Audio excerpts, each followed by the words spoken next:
महाकुंभ 2025 के अंतिम अमृत स्नान के दौरान नागा साधुओं का अद्भुत प्रदर्शन श्रद्धालुओं के लिए आकर्षण का केंद्र बना। त्रिवेणी तट पर इन साधुओं की पारंपरिक और आदित्य गतिविधियों ने सभी का ध्यान अपनी ओर खींचा।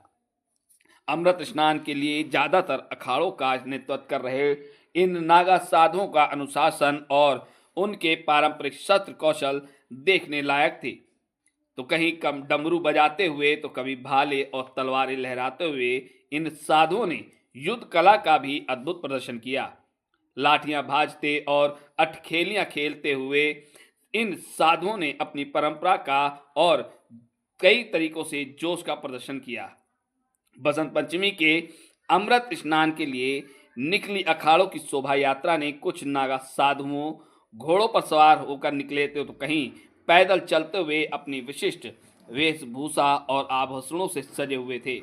जटाओं में फूलों की मालाएं और त्रिशूल हवा में लहराते हुए उन्होंने महाकुंभ की पवित्रता को और भी बढ़ा दिया। आपको यह भी बताते चलें कि इन साधुओं को कोई रोक नहीं सकता था, लेकिन वो अपने अखाड़ों के शीर्ष पदाधिकारियों के आदेशों का पालन करते हुए आगे बढ़े। नगाड़ों की गूंज के बीच उनके जोश ने इस अवसर को और भी खास बना दिया।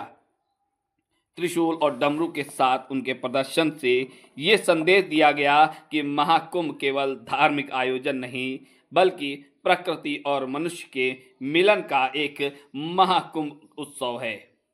शोभा यात्रा के दौरान मीडिया ही नहीं बल्कि आम श्रद्धालुओं के मोबाइल के कैमरे भी नागा साधुओं को कैप्चर करने के लिए हवा में लहरा रहे थे।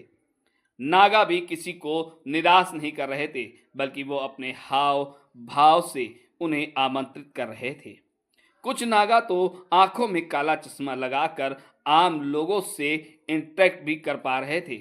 उनकी इस स्टाइल को और इस वेशभूषा को देखकर हर कोई उन्हें अपने कैमरे में कैद कर लेना चाहता था। यही नहीं, नागा साधु नगाड़ों की ताल पर नृत्य करते हुए अपनी